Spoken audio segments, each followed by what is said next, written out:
Hi Jimmy, my name is Dulce Vargas, I'm from Warner Play Latino. It's a pleasure to be here with you. How is Gamescom going? Oh, it's been fantastic. Having a really good time at the show and really excited to announce the game. How was it? How was the announcement? It was amazing. It couldn't have gone better. Jonathan on stage was just so full of energy and really, I think the game speaks for itself, and I think when players get a chance to see the game or play the game here at Gamescom, I think they're going to be really happy with what we're doing.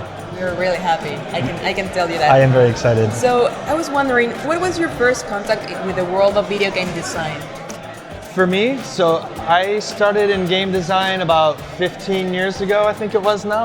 I've actually been in games almost 30 years. 15 years ago? Yeah. Like when the first Lego Batman game? So I've only been at Lego at TT for about 3 years. So I started making games back in the late 90s.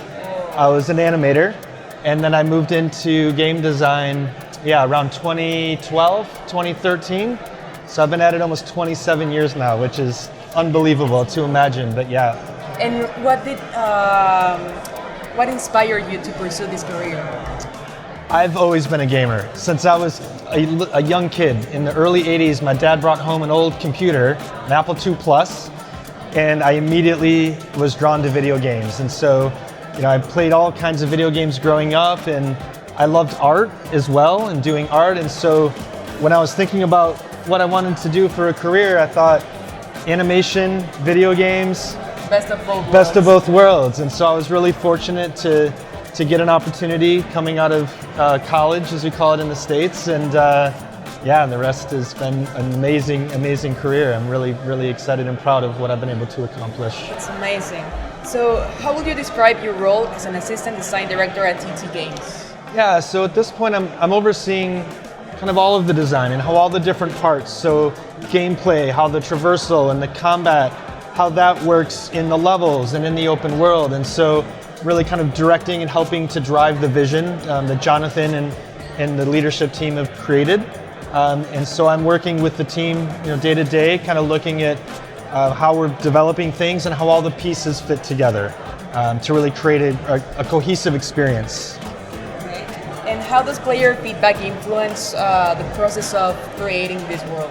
Yeah, so we do a lot of testing, and we really want to make sure that as we're developing the game, we're getting feedback from players as well as internal feedback, and we use that to help kind of understand maybe where some areas are that we could improve and make things easier for players and more understandable for players.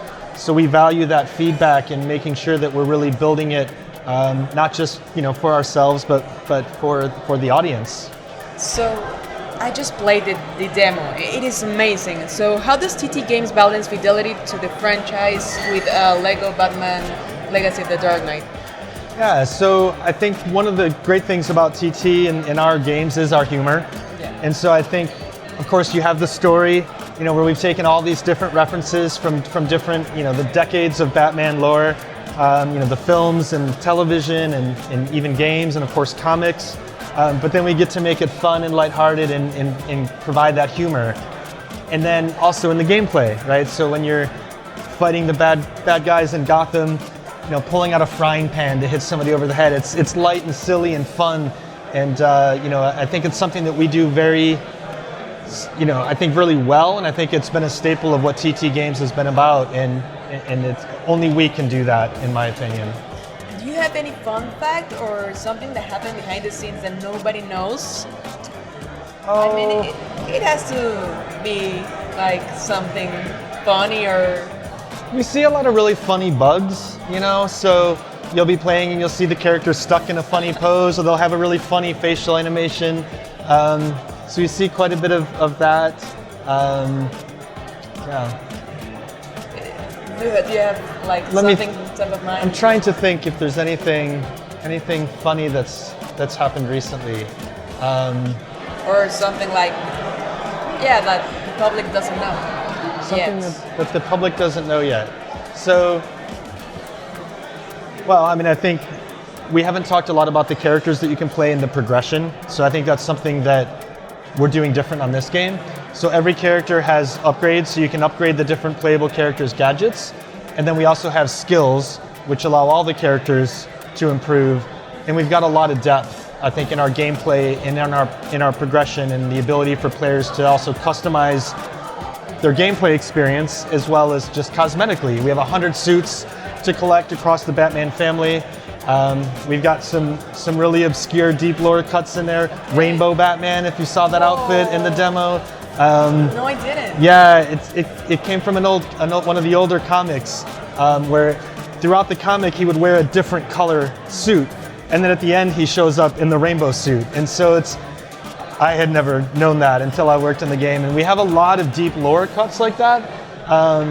So I think there's a lot of things that'll surprise and delight fans that are, hardcore Batman fans or casual Batman fans, and I think they'll learn a lot from playing our game because there is so much depth in what we're doing, both in terms of the gameplay, but also just with the lore. Got 70 plus years of Batman lore. There's a lot for us to get into the game, and we've packed the game full of it. If you could describe the game in just one sentence, what will it be? So, the game allows players to experience Bruce Wayne's journey, training at Nanda Parbat, learning the art of ninjutsu, becoming a master, returning to Gotham, donning the cowl, becoming Batman, and it's just a really epic story that I think we've done a really good job of taking all of these references and creating our own telling of that story. And lastly, what technologies or tools are featured in this title? And will offer players a different experience compared to another TT games? Yeah, so the combat is one of the bigger ones for us. We've built this combat system from the ground up for Lego Batman. I'm really proud of what the team's been able to do. There's a lot of depth, but it's still accessible. We tried to create an experience that everybody can play. And now with the difficulty modes, we have Classic, which is a more casual experience, more like our traditional games, but all the way up to Dark Knight, where it really is a higher challenge mode where you really have to use higher skill. The enemies are tougher. You have limited lives, so if you get defeated too many times, you have to reset. So I think higher skill, more hardcore players, I think are really going to be surprised by just how good the combat is and how much depth we provide within that experience. That's amazing. Thank you so much, Jimmy. Thank you for being here. Thank with you. Latino. I appreciate it. It's a pleasure. Thanks. Thank you.